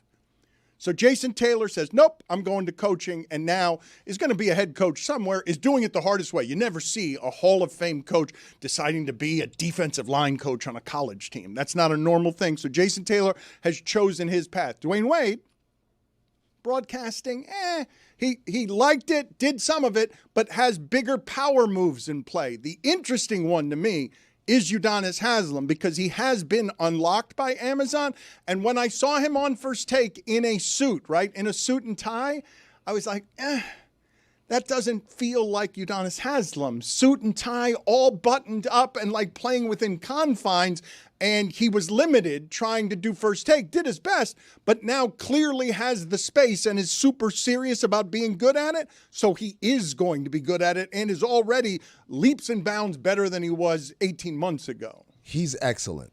And I know he's not only a local legend, but he's a friend of the show. But can we call him a fraud already? Whoa. Udonis Haslem, because you remember his last season, we had him on the show. We asked him, so what's next? You going to do media? Or like, he's like, he acted like we spat in his face. to say dual media, and now all of a sudden the guy loves a camera, loves a microphone. You just called Shaq a fraud. No, I didn't. You kind of did. You said that. You said that on television he was saying you got to play my way, but in private he was saying those light-skinned boys are going to win the championship. You said that. You said that. Nino Hassan. I said that. I didn't say the word fraud. I don't think anything he was doing was fraudulent. I think Shaq feels a responsibility. That is the definition of fraudulence. Nope. To say one thing behind the scenes and the opposite thing on television. Sometimes you got to do the right thing in one place and the right thing somewhere else. It's different things that can both be right, Dan. Those both can't be right. Yes, they can. Classic Dan, putting words in your mouth. Don't let him do it. Those things can't be both right. Either you play the way Shaq does or you play the way the Warriors do. You can't play both of those ways. Those are two different ways of playing. You called him a showman, not a fraud. Cleaning up what you asked before, Inside the NBA began in 89. Ernie Johnson started hosting in 90. Kenny Smith joined him in 98. Barkley in 2000. Shaq in 2011. You've seen on television the growth of that show, and adding Shaq was the ingredient that was most turbulent possibilities, and they navigated it and became an even better show because of the size and weight of everything that Shaq is doing, and how often it seems like while Charles and him are fighting, they also love each other, but they might also come to blows over arguing about things the way that brothers and friends do. It's a pretty balls move adding Shaq because the show was already considered all-time great. And then they're just adding Shaq in there. That's a move. It took a minute. He wasn't great the first year. No, he wasn't. Like, he was serious, and there was a lot of mumbling. It was good production, and I'm sure the other guys on the cast were like, let's lean into this friction. Let's lean into you being a goof, because when you do things, it's funnier than when anybody else does things. And then he found his role. But it did take I would say it took a couple of seasons. By the way, Shaq had to have joined after 2011. He was still in the NBA at that point, like a couple years after that. But okay, yeah. The fourth seat was a kind of, they tried Magic, if you remember, before Magic went to ESPN. He was on that. Was Chris Webber on? Chris Webber was on that as well. They tried different names. They've had Magic Johnson at one point, Reggie Miller. Yeah, Steve Martin as well. Martin also, that's the first. He was really good. I thought he brought a lot of props. This time I'll penalize myself. Yeah, get out of here. No, that's okay. You don't have to penalize yourself. I'll do it. Wow. Minor penalty, 2 minutes for verbal diarrhea. Wow. And you can get an extra penalty here as well. Minor penalty, 2 minutes for not listening to the show. Thanks for helping. 4 minutes. I'll teach him the research. But Dan, ultimately, what we're talking about with all of this is the power of production, and that people believe all I need is names. Just throw some names on, and that's it. And it'll be awesome. Everyone's going to watch. That's been ESPN's approach to doing Countdown for years, right? Whether it was Bill Simmons at one point, whether it was Magic Johnson. I remember having a conversation with a ESPN producer when I was on my rocket ship going to the moon. Sports Station's going great. The Jump is going great. Highly Questionable is going great. Everyone loves me. And I'm like, so when do you think I'll get to be on Countdown? Maybe it's like a day where everyone wanted a day off or whatever. I'm not a regular, but just one time. And the producer, who's a friend, said, never. And I said, what? I was so shocked by how blunt and straightforward. And my producer said, I had to fight to get Jalen Rose on and to get Tracy McGrady on and Chauncey Billups on, because they said, these guys aren't Hall of Famers, right? And other than Chauncey, they haven't won championships. Had to fight, and those guys are good, right? But Scottie Pippen was a green light the whole way, because it's Scottie Pippen, 6 rings. It doesn't matter if he doesn't say a single thing that's interesting or insightful. He was terrible. He's Scottie Pippen. That's an okay. What's Chauncey up to these days? He was terrible. He was really bad, Scottie Pippen. Amin will tell you, I don't know what can be told about Pablo and what you're doing for tomorrow's episode of Pablo Torre Finds Out. But since Zaz is asking about what's Chauncey Billups up to these days, you guys are going to update in a way that's exclusive, and Pablo is dominating this space. This is going to be a pod that has a lot of, again, thorough information no one else has, correct? Yes. So, again, we started investigating this with the July episode back. It was about Malik Beasley, but it was a lot about this peripheral characters here. Right before that announcement happened, as I told you the other day, earlier that week, we knew these indictments were coming. We knew who was getting indicted, right? So we actually were supposed to record that week. It then ended up getting postponed because we knew Kash Patel was going to do his dog and pony show. And so we ended up recording it at a later date. And so tomorrow, the fruits of our labors, which is going to be a deep dive in the connective tissue. The connective tissue that is going to bring to light how all of these different cases, whether it's Shante Porter, whether it's Terry Rozier, whether it's Chauncey Billups, whether it's Damon Jones, they're all connected. They feel disparate, but they all have a connection point, and that's what we're going to go in depth on. I urge you also to listen to Pablo Torre Finds Out, where John Skipper and David Sampson do the latest episode of The Sporting Class. A lot of really good information there. David Sampson and John Skipper cover sports business with Pablo better than I've heard on any sports podcast. So Pablo Torre Finds Out.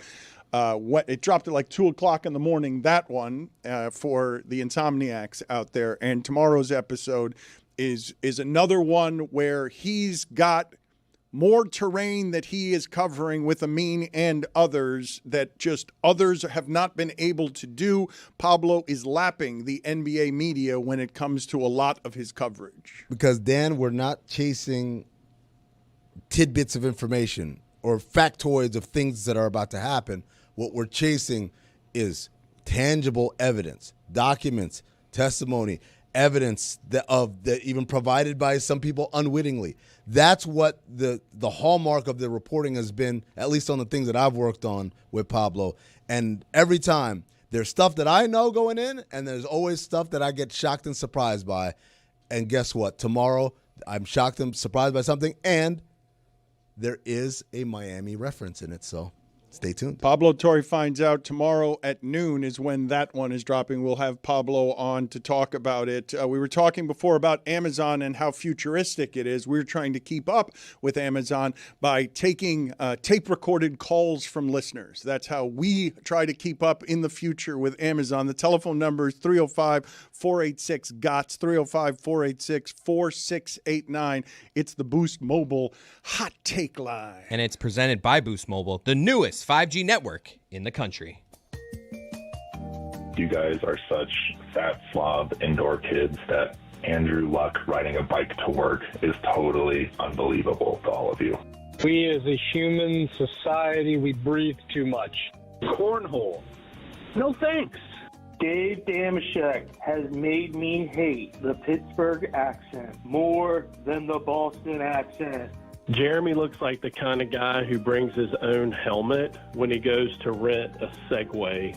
You know, based on his recent poker losses, plus the NBA investigation, you guys should probably just refer to Nick Wright as the fish going forward. Adam Silver looks like an end zone pylon. Alex Rodriguez looks like a bronze statue of Alex Rodriguez. Anyone who chooses blue raspberry as their favorite Jolly Rancher flavor needs to figure things out better. Jonathan Taylor sounds like a forefather. Does Jonathan Zaslow look like a magical thumb that grants wishes?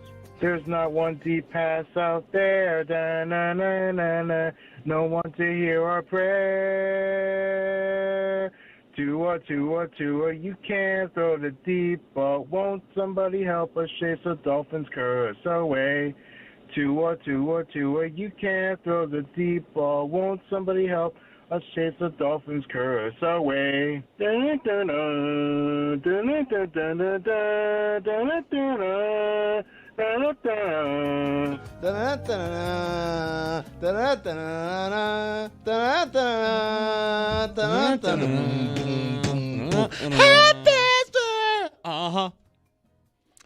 We could have edited out the last 25 seconds of that and not lost very much. Put it on the poll at Le Batard Show. Cornhole, no thanks.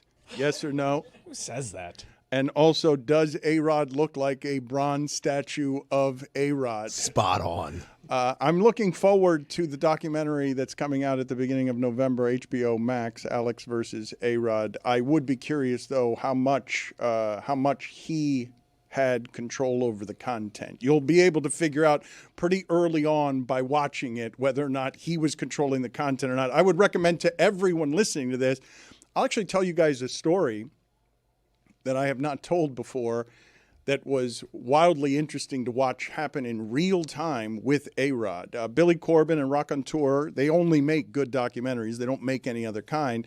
And they went behind the scenes. Have you seen this documentary? No. Okay, you really should watch it. It was about what a clown show steroids was in baseball when it ran through Ryan Braun and Manny Ramirez and A-Rod, and how it was all these strip malls in South Florida and tanning salons that were just basically fueling these $100 million contracts. And ESPN did this with Billy Corben and Raconteur. They had a documentary about A-Rod, and it's got all the dirt. But A-Rod was an employee of ESPN at the time. So the documentary just went away.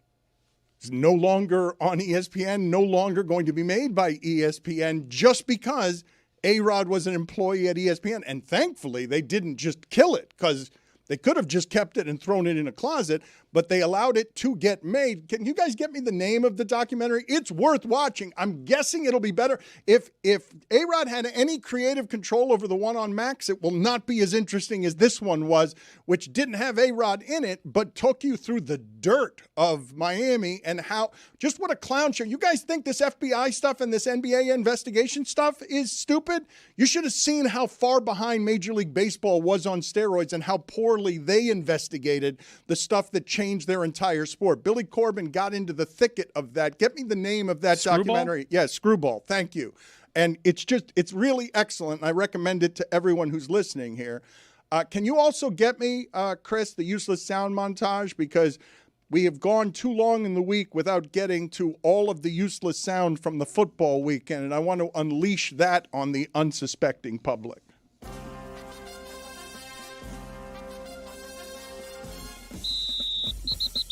Probably one of the worst experiences I've had in terms of waking up. First, congratulations to the Green Bay Packers on a victorious performance. You know, Sundays, man, these things you can be humbled, and today was one of those days. You mean the process is the process. It seemed to be more cosmetic than anything. Tale of two halves right there. Before you can learn how to consistently win, you have to learn how not to lose. I mean, we're all men, coaches included. They stuffed us pretty good. They stuffed us pretty good up front. I love finish. I preach finish. We have a lot of experience bouncing back from bad plays, to be honest. We were not good on a lot of aspects of football today. This is a good football team, talking about us, that did not play very well today. We know the reality in this league that you can lose multiple games in a row because of the parity of this league and the good players and the teams and the coaches. What was your overall message to the team?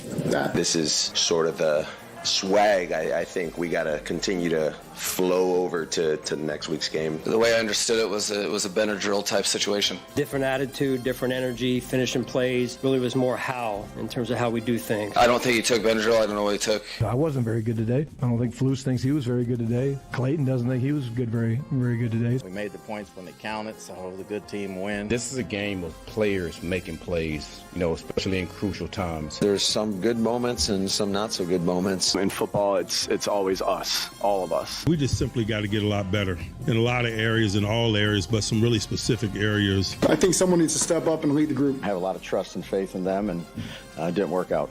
Not going to get any particulars, though, with it. A lot of frustration along the sideline. My message to the group is this is one game right here. He was a beast. He was a man possessed. I know the value of being a two-dimensional offense. That field flipping play on third down, we laid the ball up to him. He made a catch and run. I thought was a significant component of the texture of the second half. Anytime you win in the National Football League, it's a good win. Good teams, they look at it, they look in the mirror. Adversity is a good thing. They did a nice job today, and we did not do a well job today. We just need some guys to step up. I'm not going to sit here and name names. We just need guys to step up. We can't settle for field goals versus good people. The preparation piece had to be where it needed to be. We will look at this film. We will take it and correct the things that need to be corrected and right the ship based on the things that we've been doing. I feel like I've heard and seen it all, so. The outcomes of the game is much different, in my opinion, if all three phases aren't working in concert at that point. I would say that was one of the better team wins that we've had in all three phases. Field flipping type plays were significant plays. They were catalysts for drive engineering, the 2 touchdown drives or whatever in the third quarter. It seems like by the end of these last 2 games, you've not been moving wonderfully. Thank you. Do you want to race? Mac Jones becoming a secret star in these, laughing at his own jokes, delighted with his own giggling. Can your quarterback laugh like that? Put it on the poll at Le Batard Show. Can your quarterback laugh like that? Not if his name is McCorkle. I've got a number of different things to promote here over the next couple of days, but before I do that, did you guys see or read the quotes from Tom Aspinall's dad? Because the no contest that ended the UFC fight in a really disappointing fashion, the details have gotten worse. If you saw what it is that we showed you, which was Aspinall with a finger in his eye, knuckle deep in his eye, an eye gouge ended the UFC heavyweight fight, and it was hard to watch. And now, literally hard to watch, is anything that Tom Aspinall is doing, because his father says he's got no vision in his left eye, none, can't see anything out of his left eye. And the other one's a little bit gray, too. And so they seem super concerned. Never mind about the career of Tom Aspinall, which would be secondary to the idea of you never go into a UFC fight calculating the dangers and think that blindness is going to end up being what you end up fearing in the hospital afterwards. So those quotes were just, when I read them, I'm like, oh my God, this guy is such a good champion, such a good fighter, and could not have thought that that fight would end up going that way. The no contest is one kind of disappointing, but then to have that where the fear involved with, I can't see stuff out of one eye and the other eye's kind of gray too, it's just horrifying. That's always one of the things I'm squeamish about in like movies when dudes are fighting, and you know, usually it's a guy who's being choked, and his way to get out of the choking is he then pushes in your eyeballs, you know, like I always have to look away. That really gross. It makes me want to puke. Let's advertise a couple of the things that we've got going on this week. Amin was talking about the costume that he will be wearing tomorrow night when we go to the Miller Lite watch party. Miami and Baltimore are playing the Thursday night game, and we're really excited about this one. It's a block party. We've never been to Kendall this way. We have never done anything like this way. We're looking forward to being with our Miami fans in an open space here, and we're going to have a costume contest, $1,500 to the best costume. And also, tomorrow night, we haven't even talked about the World Series yet. That had to be feel good for Vlad Guerrero last night to hit it specifically off of Shohei. To like, okay, big guy, I've hit everything hard this entire postseason. I've got 7 home runs.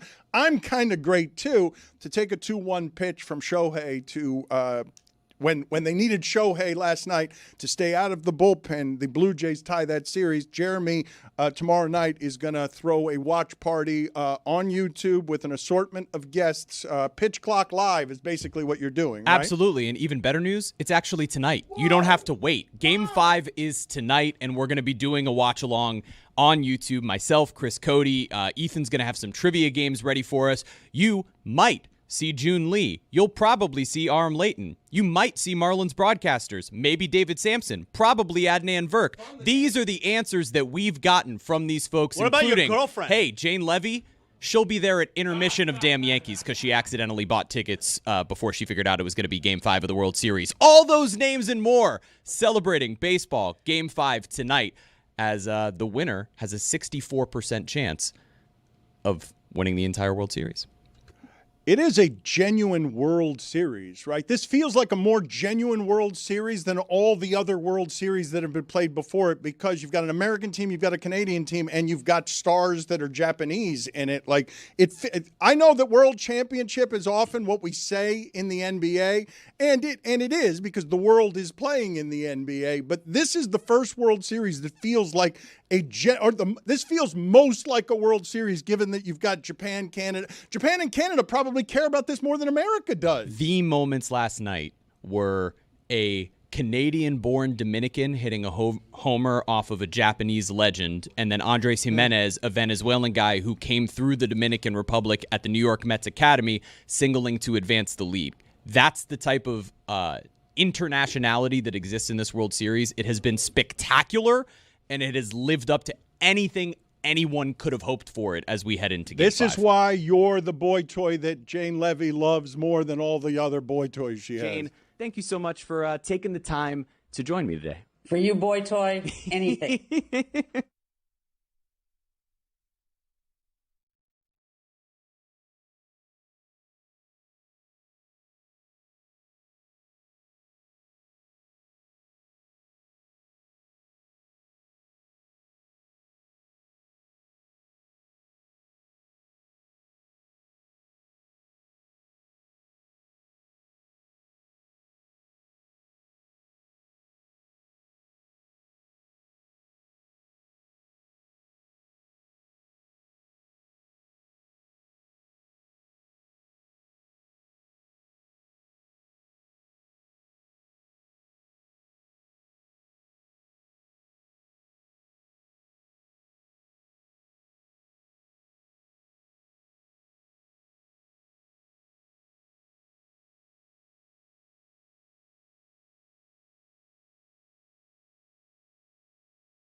Number one podcast. When Mike Ryan checks. On Wednesday mornings. The best in the land. That is routinely true. We are often number one sports podcast in America on Wednesday mornings when Mike Ryan checks. That's a thing that is absolutely true. These are just facts. That is not false advertising. Since we're playing music, though, can you get me the Polka Nakua? That was me just saying Puka Nakua incorrectly one time, and then you guys deciding to make a Polka Nakua song. Dan calling Puka Nakua Polka Nakua, and nobody on the show catching him on it. We need to get in the lab. All right, Hee Haw 3, you have been tasked with making the Polka Nakua. I want to talk to you guys for a second about precision. Puka, the rest of you doesn't have to get open. Just your hands. Just get Puka's hands open. It doesn't have to be the rest of him. Just where his hands are. Where are Puka's hands open? Just get the hands open. The rest of him doesn't have to be open. We're going to do this super precise. It's all right, Dan. That's a little too much. Invoking Deion Sanders' toes. And if you say they just need Puka's hands open for a fourth time this show, we're stopping you. Penalty box. Puka Nakua. Puka Nakua. Puka for you and me. Puka Nakua is here for you and me. With that we can all agree. So many receptions mean a contest, the perception that he could become the MVP. We should all anticipate this cause he's got precision, greatness echoing throughout eternity. Stafford throws a frozen rope in and if Puka's hands are open, it's a touchdown for you and me. Everybody do the Puka Polka. His quarterback is not named Tagovailoa. So come along now, rise and shout to the whole world about Nakua for you and me. Jason Benetti is wincing, and yeah, he was bobbing along. He was dancing. No, he was dancing. He loves it. No, he loves the Kenosha Kickers. He felt like it had some promise, and then it didn't. And he is the guest that we have more than any other that I imagine polka is in the bedroom. More than any other guest that we have on the show, I believe him to be a polka lover. Do I have this wrong, Jason Benetti? And thank you for joining us. So, first of all, how many key changes are in the Polka Nakua? I counted 12. Take your word for it, pal. Yeah, you were listening. It was like living on a prayer, this the third halfway there, but it happened like 4 times in a row. It was awesome. When the Pennsylvania polka played in Groundhog Day, little Jason Benetti liked that very much. Yes. You thought that song had promise at the start. You were smiling, you were joyous, and then it went on about 30 seconds longer than you wanted it to. I was waiting for the mispronunciations. They should be featured in the actual piece more, I feel like. I don't understand what's happening right now. This song is excellent. Dan just didn't like it because it sees on echoing throughout eternity Puka's hands being Puka's open, hands and another shoehorned reference to the Miami Dolphins quarterback for some reason. I love that. I mean, that was the best part. The Tagovailoa kind of rhyming. That was like, remember when the kid did the update at Ball State and it went viral and he was like, Reggie Miller looking good because it was the one guy he knew showed up on the screen. Boom goes the dynamite. The boom goes the dynamite guy. But at one point he finds his footing and he's like, Reggie Miller looking good. And then like Hakeem Warwick shows up and he calls him Hakim Warwick and the wheels fall off again. That's what the Tagovailoa shoehorn felt like. It was great. It's the second time we've done it, and I just think it's so weak to rhyme it with Tagovailoa by just saying that that's not his quarterback. Like it's just that's the joke. It's not the correct way to do that. Dan, we get it. He's no Gus Polinski. He's trying though. Jason Benetti is doing all the games. He is doing baseball games. He is doing football games. He's doing college football games. It's Texas Tech this weekend for you? Like you're doing Texas. So you're watching the World Series, though, right? You're not like so busy preparing for college football that you segue. You're still interested in everything that's happening with the World Series, right? Absolutely. I can't say that I made it through 18 innings, but I rewatched the other day. I fell asleep at like midnight. It was not good. It was not good baseball fan behavior, I'll tell you that much. But I think I'm the first person to go from Manhattan, New York to Manhattan, Kansas, back to Manhattan, New York in a week. Yeah, that's not great. That's not a great situation. These small college towns can't be funny. You can't get in here easily, can you? I hold in my hand my Jason Benetti baseball card. Revoked. What? Revoked. You fell asleep? Whoa. You fell asleep? How? Were you not filled with adrenaline and intrigue and mystery on who was going to win this epic baseball game? What a movie trailer that was. I would say I had enough intrigue and heartrending behavior when the Tigers got knocked out in a 15-inning game that I was watching in Lubbock, Texas. And I was like, you know what? I'll catch up tomorrow. I'm so sorry. Like, really, apologies. But what if the story was somebody drugged me as part of a bank heist that I witnessed, and then they knocked me out so I couldn't watch the end of the game? Is that better? Go on. Yeah, that is slightly better. Even you'd concede that much, wouldn't you? Yeah, like I could get my baseball card back if I said that, you know, like that I just couldn't stay up for some nefarious reason, right? Maybe I was part of the Louvre heist.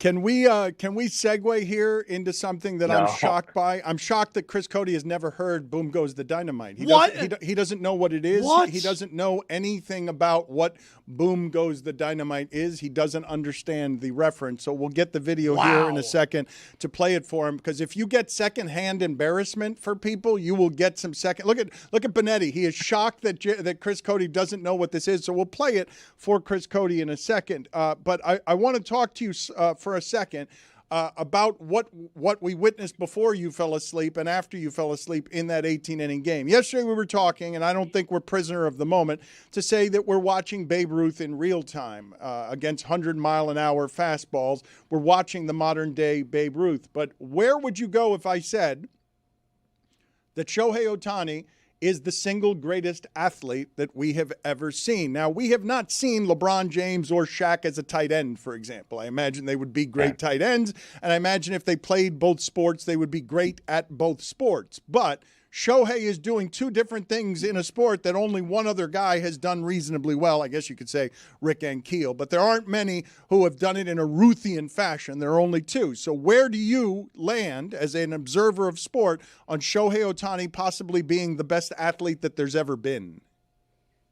Yeah, it's like my mind goes to like Jim Brown, Jim Thorpe. There are a couple others that you could argue did otherworldly things kind of like this. But to watch him, there's a number floating around of his power to the pull side and his power to the opposite field and center field, and they're both in the top 5. Like, not only is he a great pitcher and a great hitter, but he's great at very specific things within those two that people don't do either, right? Like, he's very willing to hit a ball out of the strike zone to create problems for people. There are all these micro reasons that he is one of the greatest ever, if not the greatest ever. But where my mind goes, honestly, Dan, is like, what if in the next 40 years we're at the vanguard? I'm certain we are, watching college baseball and how players are trying to do it, right? But what if there are more of these? Like, what if we just have not engineered them well enough? And I sound like an AI inventor type right now, and I don't mean to.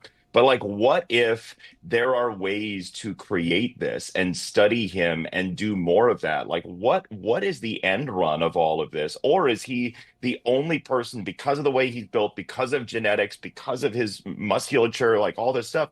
What if he is truly the only one? And my answer to your question, kind of long-winded, but my answer to your question is, I think we'll find out at the end of this trial period, however long it lasts, where people invariably are going to try to recreate it.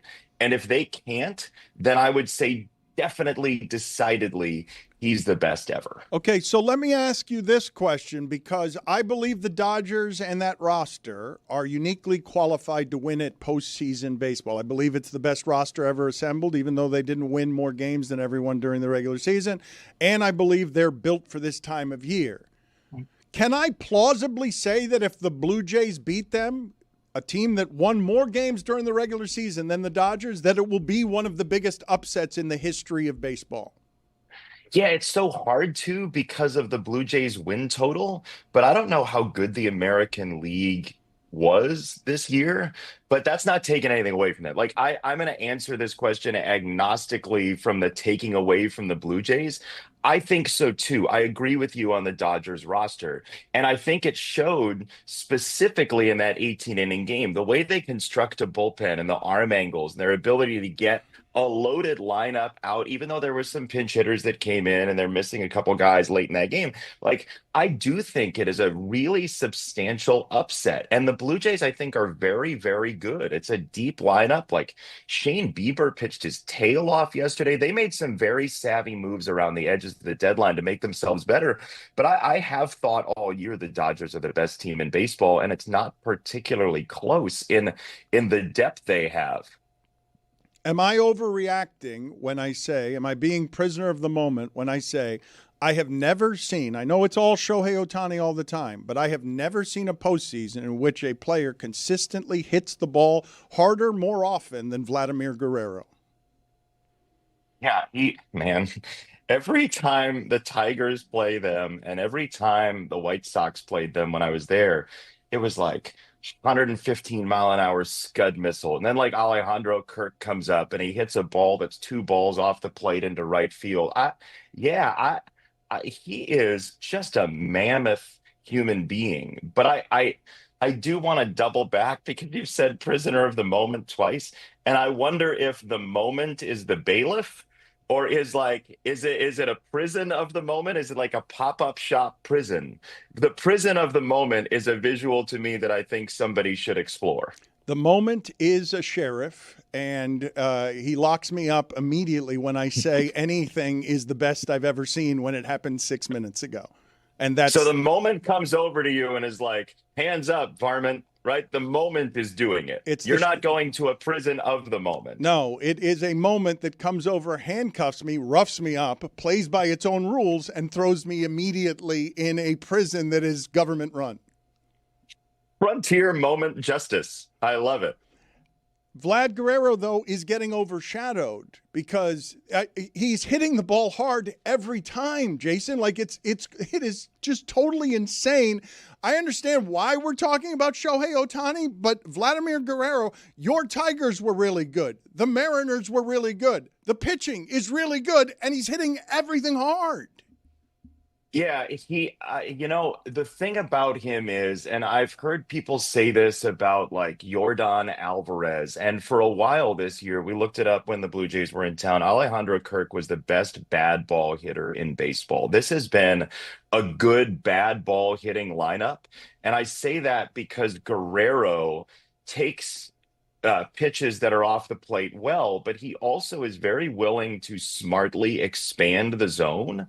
And so if you're a ball and a half off the plate, he still can hurt you. Now, it's the first connection people make is to his dad, right? Hitting the ball off the ground for a base hit, that iconic picture. But like, part of this is their lineup is geared to that. And they are a very concentrated lineup of hitters who can do damage on baseballs off the plate. And I think that's part of where this comes about is we hear like John Schneider gets asked the questions about Otani, right? Are you going to walk Otani? They walk him a bunch of times, whatever.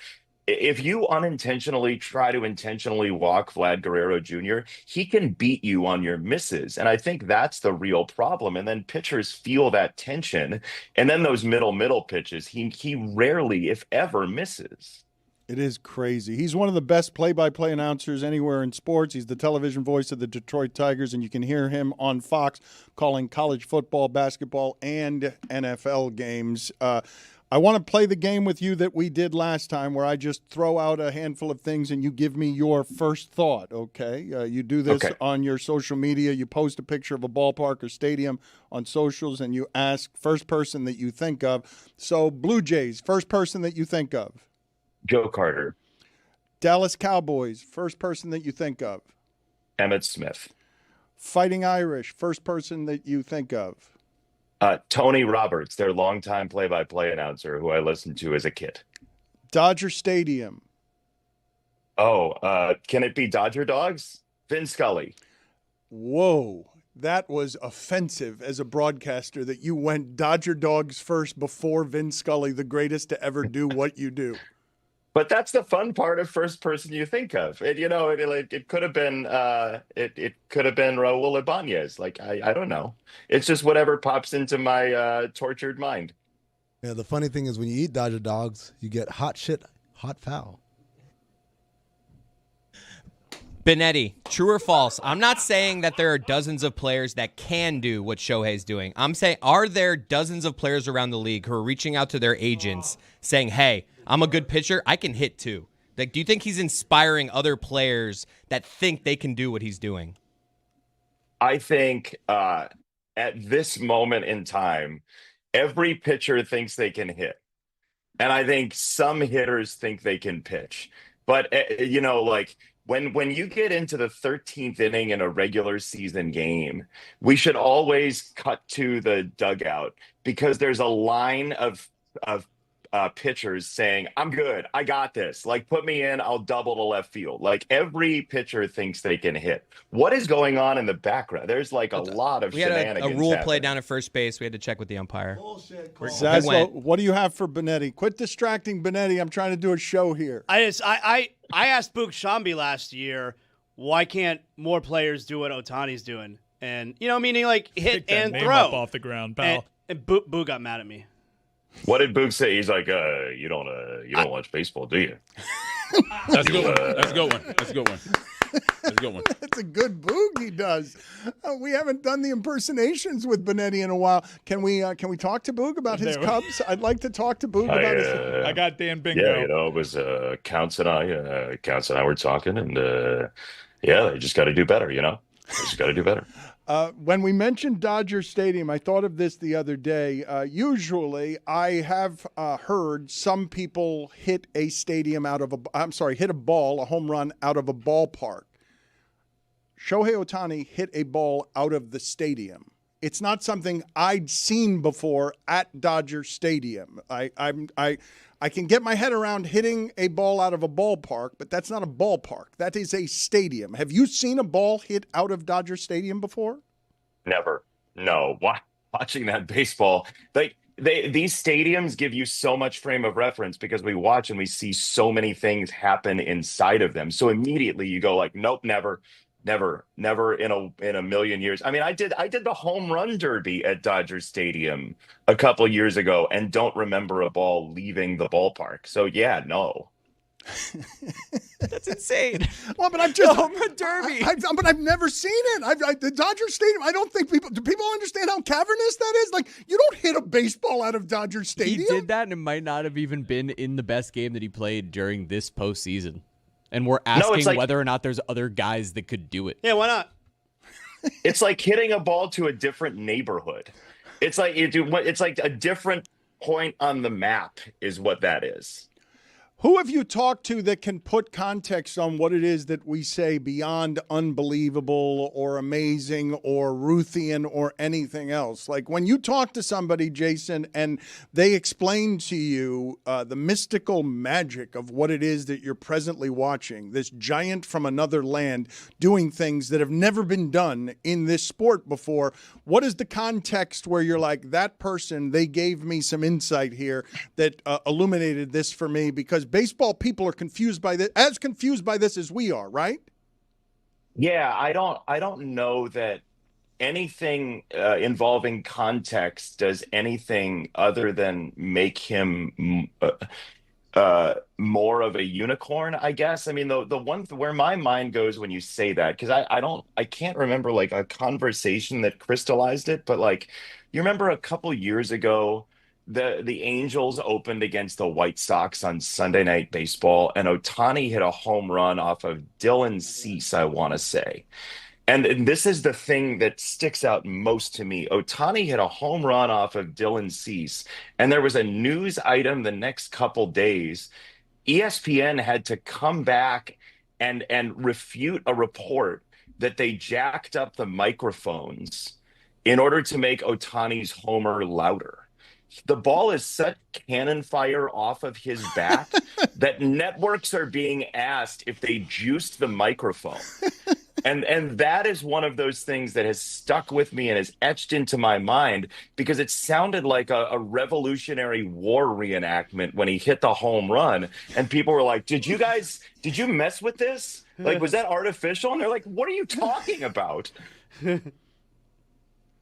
When it comes to Otani and you hear things like that, you realize the freakishness of who this athlete is. But Jason, like, there's been so many other random things about this World Series that have been so fun, whether it's a guy like Will Klein throwing 4 innings in extra innings or Bo Bichette coming back and being able to hit, for a 400 average in his first 3 games after not playing for a month. What's kind of one of the random things that you look at that's like niche baseball within this series that has stood out to you that you've enjoyed outside of the obvious in Otani and Guerrero? When you're awake, when you're not sleeping. Yeah, that's during true. It. Yeah, no. That's a really good point. The Will Klein stuff is fascinating to me because I just love that he has enough of a sense of humor to say in his press conference, because he's like the anointed hero now, like, yeah, that's the opposite of how they felt about me before. Like, I appreciate somebody that gets that. I think that's the fun part of World Series is that baseball moments in the regular season just kind of fizzle over time. Like, if I asked you all, like, what happened, if I asked you, like, what happened in the Marlins in this game in June, like, you'd be like, I sorry, at some high-end restaurants for a long time. And that's the fun part of the randomness, is that baseball is so unrandom in the regular season that now it just gets exacerbated in the postseason. I don't know about this. Eat for free forever. He didn't say forever. He's gonna have to walk in and say, "Okay, here's the context. I'm Klein. I did this." No, Chris, he's gonna have to come in uniform with a baseball, throwing it, and on his phone replaying the highlights, wearing his jersey. Yeah, exactly. He's gonna have to call. He's going to have somebody call for him and say, Will Klein would like to come to your restaurant. I'm sorry, he who? threw 4 innings. Don't worry. Well, you run a restaurant?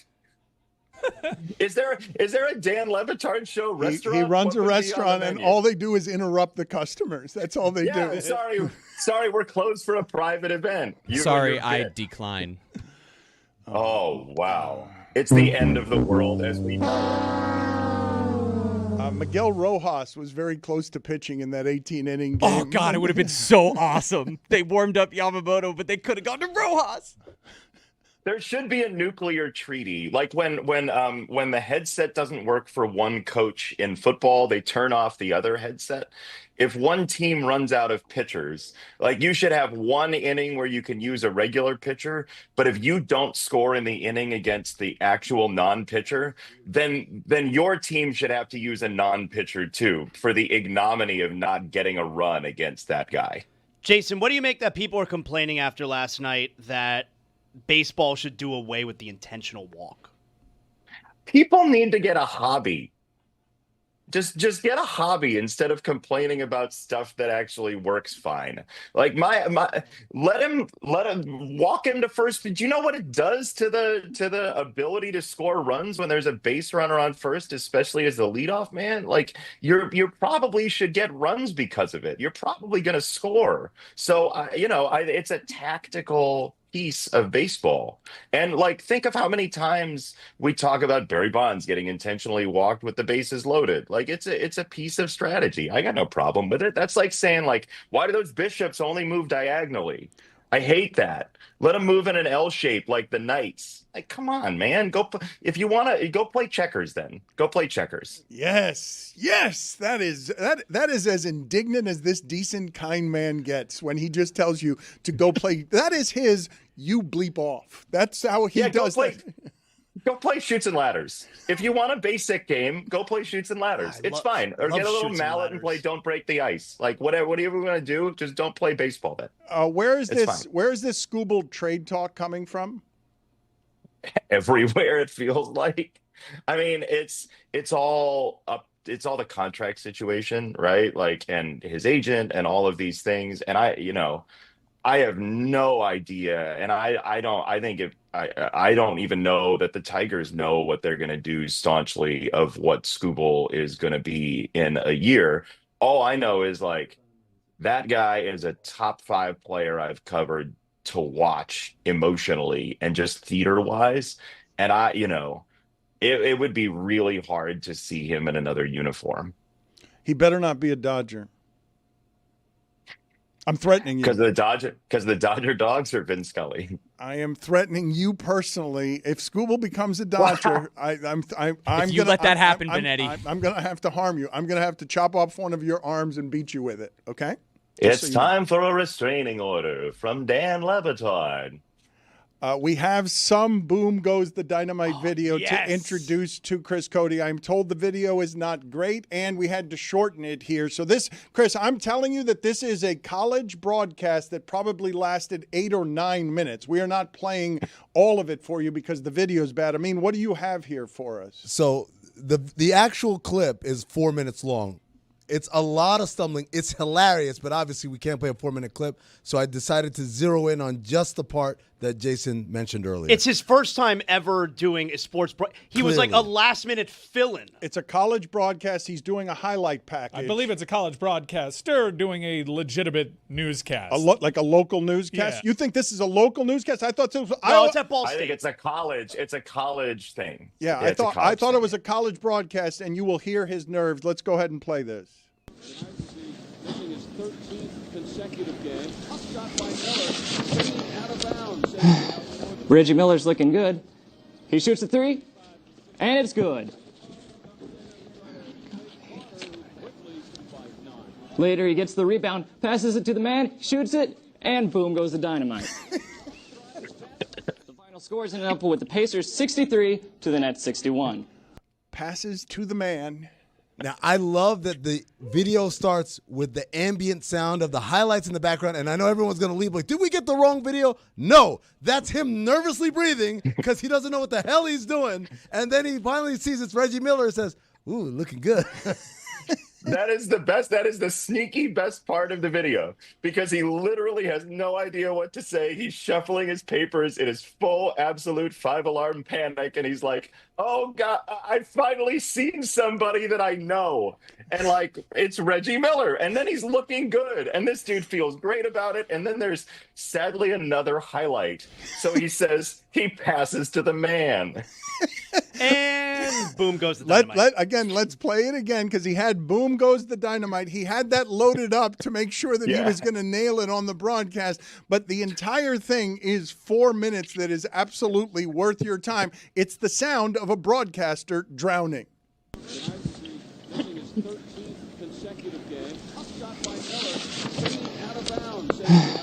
Reggie Miller's looking good.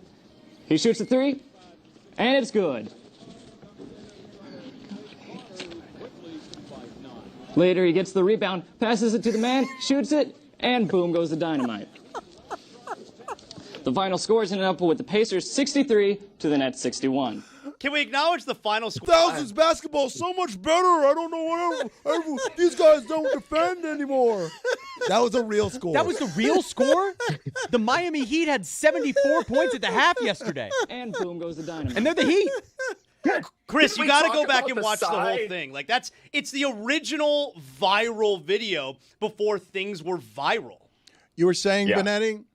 Can we talk about the sigh? When's the last time you sighed in the middle of a live broadcast? It's because he knew he was drowning. Let one more time just play it so you can hear the shuffling of papers, the general panic, and because if you're in the audio audience, you can't see the video. He's trailing the highlights by about 7 seconds.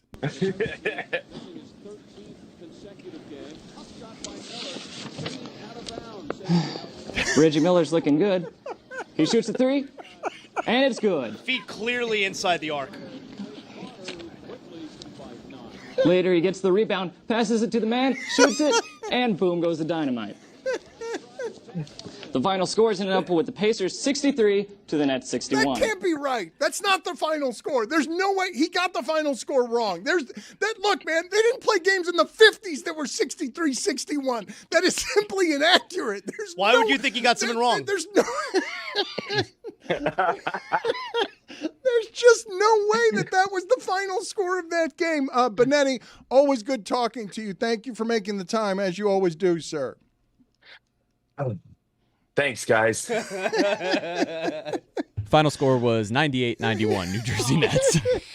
It was, for some reason, we believed that a game in the 90s would have finished 63-61. And I believe there were some Heat Knicks playoffs games that were pretty close to ending in the 70s. Those are the days. There was a finals game. Jazz Bulls that was like 61-57. No, I think the Jazz were in the 50s that game. Yeah. No. Yeah. Yeah. Yeah, Bulls won by like 40. Yeah, but it wasn't both teams having. It wasn't both. Okay. It is fairly absurd that all of us in here would think that the Pacers and then the New Jersey Nets would have played a 63-61 game in our lifetime. I'm giving the broadcaster credit. Why would he have gotten it wrong? See if you guys can find for me and whether or not it would be worth to play any more of the Boom Goes the Dynamite. Yes. Because, Chris, it was delightful to be able to share that with you. I was indeed surprised that is not something that you had any reference point for because so you'd never heard the expression Boom Goes the Dynamite before. I had heard it, but I thought it was like more of like a professional, boom goes the dynamite. Like I'm so excited that you get to experience great. this clip now for the first time. The kid ended up going on Letterman. Now, granted, Letterman's a Ball State grad as well, so there was a connection, but it was, That's like awesome. I said, it was viral before things were viral. Zaz, correct me if I'm wrong. He says "Boom Goes the Dynamite" several times, right? He might. He goes back to it as a crush almost. because it was really working. And it became a thing, like Kevin Calabro, the all-time great Seattle Supersonics broadcaster, he then began using it in his broadcast as an ode to the kid. Also, the Cleveland show and Family Guy, Cleveland Brown, when he has sex, he goes, and boom goes the dynamite. I read something really funny during that Benetti interview that I think I'm going to surprise all of you with. I read a detail. It was an article about Brian Kelly, and there was a detail that emerged from that. Brian Kelly, this offseason, entering this season, worked with an image consultant. No. I was confused by a couple of the different details on that. Did you understand, Mike, in some of the reporting where he was told to fire his offensive coordinator, and then, according to the reporting, he said, and I also want to fire my offensive line coach. He was not allowed to fire his offensive line coach, and then the athletic director stormed out of the building, and the reporting is that Kelly was using the leverage of his buyout, or trying to use the leverage of his buyout. Why wouldn't Brian Kelly just also, why would he want to fire someone else and that be the sticking point on whether he keeps his job or not? Usually you get to make the threat of, no, I'm going to protect my guy. You can't fire this guy, but this was the opposite of that. This was Brian Kelly saying, no, I'll fire somebody else. I was confused by that detail. I think the answer is because he's an asshole. Well, judges, Roy? Exhibited the behavior of an asshole. What is that? No. He went on asshole, Roy. Roy, bit. You're Roy arguing along. with the umpire. You know what? You're out. Roy, you know what, Roy? That. Oh, what are we doing? Roy, you're Angel, what's his name over here? Roy is incorrect. Angel Hernandez didn't see the asshole strike zone. No, Roy, let's see. We've got to get Roy out of Wide here. strike zone. Minor penalty, 2 minutes. Sport came out of your mouth. Wow.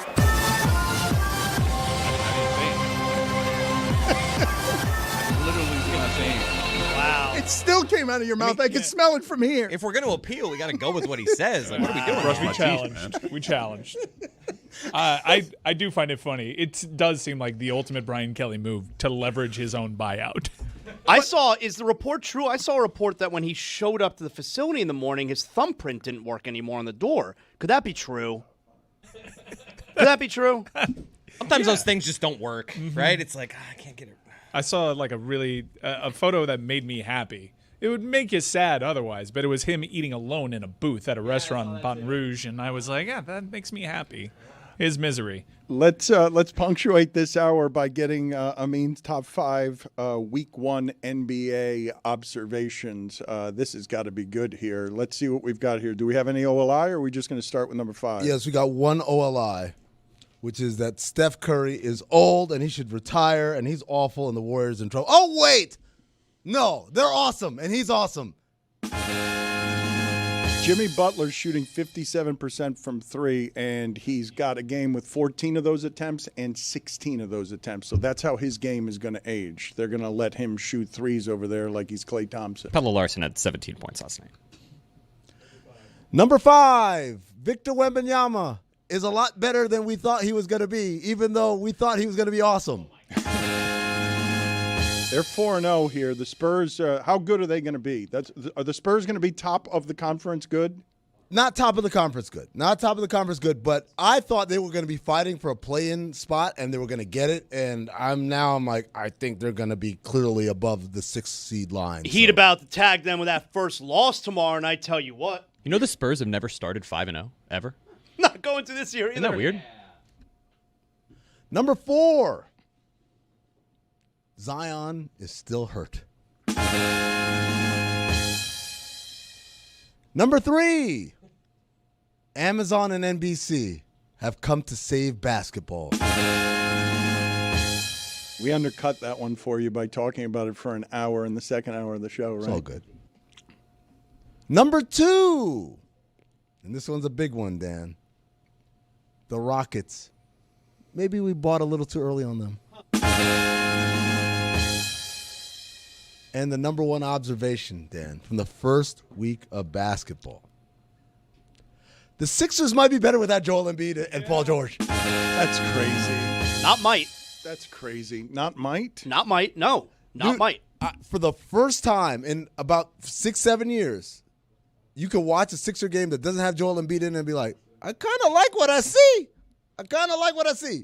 Let's do a brand new segment, Zaslo's Daily MVP nominee.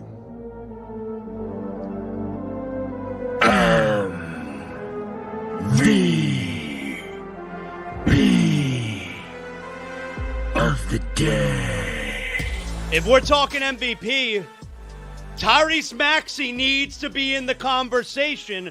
39 points and 10 assists last night. The Sixers come from behind once Joel Embiid went to the bench. Sixers come from behind, win in overtime. Undefeated Maxey. He needs to be in the conversation. Back-to-back days. Back-to-back days for him. That's huge. Reigning King of the Mountain MVP. That is super strange. That's the longest streak so far, Dan. Greg Cody said yesterday that Philadelphia should change the name of its arena to the Maxey Pad, and that he will deny having said it, and that he will make sure that no one knows that that's something that he ever thought. MVP of the day.